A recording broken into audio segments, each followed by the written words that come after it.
A man just moved into an apartment and headed to the receptionist to get his keys. The receptionist handed him the key with a smile, but warned him not to disturb the door with no number on his floor. He wondered why, but didn't bother to ask.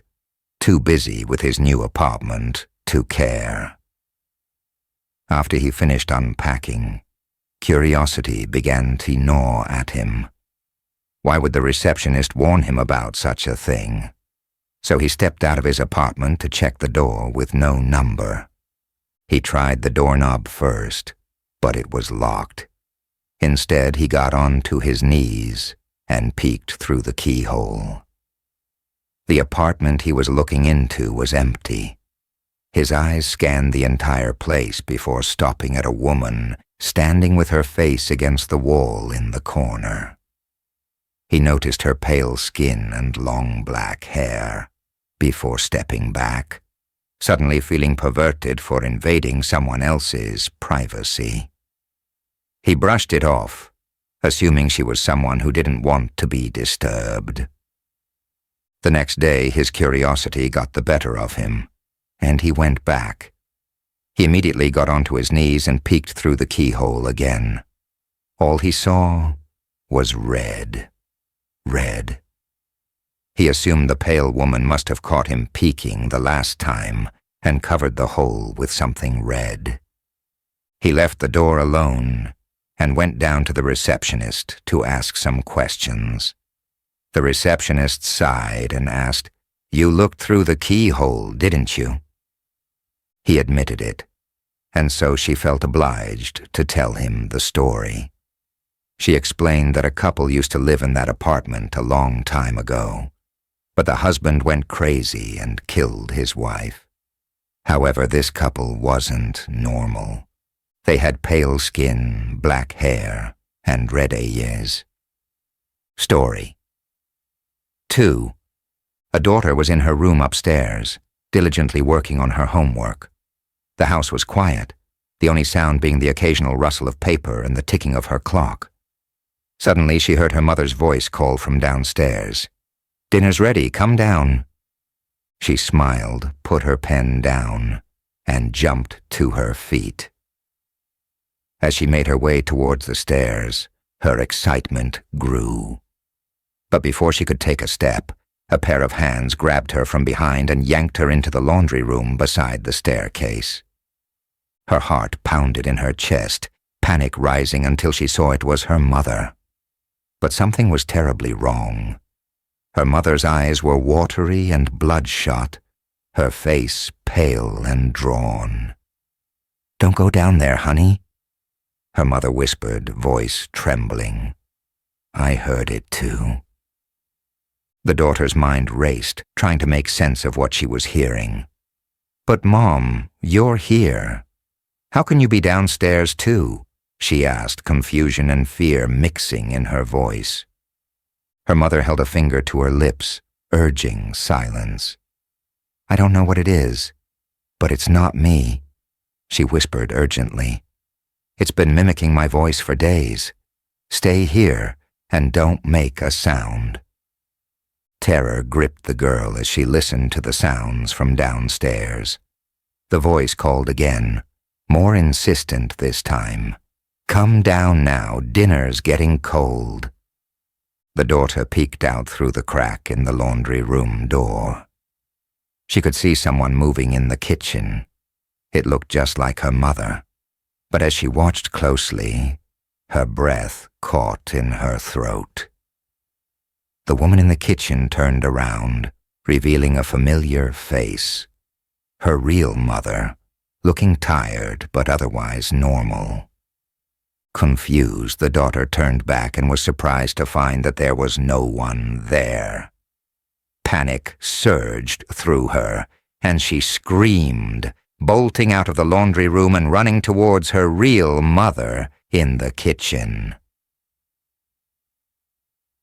Story Maiwanth 3. I loved long drives through the countryside. The winding roads, the serene landscapes, and the sense of freedom were unmatched. One crisp autumn evening, I decided to take a detour on a rarely traveled road. As the sun began to set, casting an orange glow over the horizon, I drove deeper into the unfamiliar territory.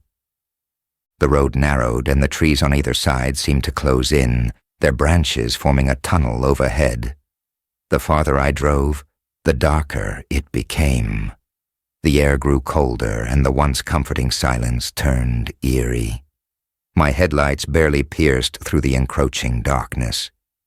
Suddenly, I saw an old, rusted sign that read, Ravenwood, 5 miles.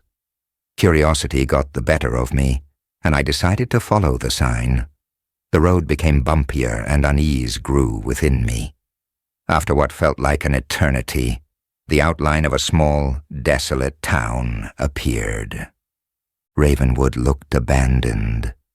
The buildings were dilapidated, and the streets were empty. I parked my car in front of what seemed to be an old general store and got out, hoping to find someone who could give me directions back to the main road.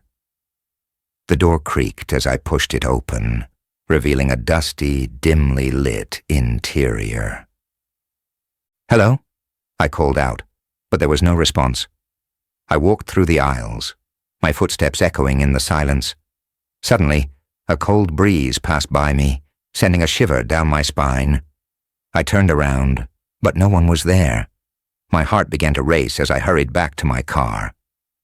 As I started the engine and prepared to leave, I saw a figure in my rearview mirror standing at the edge of the store's porch.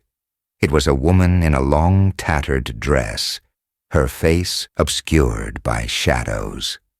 My breath caught in my throat as I watched the woman slowly raise her arm and point down the road. I hesitated for a moment, but then decided to follow the direction indicated by the mysterious figure. The road out of Ravenwood was even darker and more oppressive. The trees seemed to whisper as I passed, their voices merging into an unsettling murmur. After driving for what felt like hours, I noticed a light in the distance. Hopeful, I sped up, only to realize it was the headlights of another car.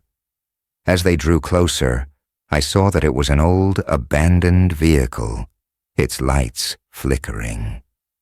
I slowed down, my unease growing. Suddenly the lights went out, plunging me back into darkness. Panic set in as I tried to start my car, but the engine sputtered and died.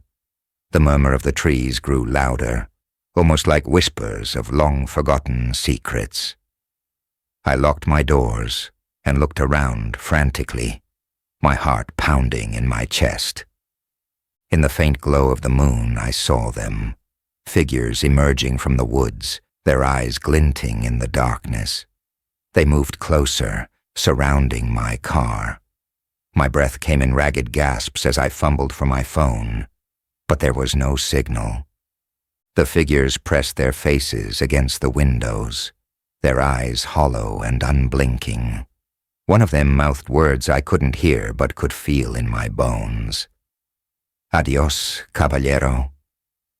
I closed my eyes, hoping it was all a nightmare. When I opened them again, the figures were gone. The car's engine roared to life, and without thinking, I sped down the road, not daring to look back. When I finally reached the main highway, the sun was beginning to rise, casting a soft light on the familiar landscape. I pulled over, my hands trembling. In the rearview mirror, I saw Ravenwood's sign fading into the distance. It was a ride I would never forget, but one I knew I could never speak of. The whispers of Ravenwood would forever haunt my dreams.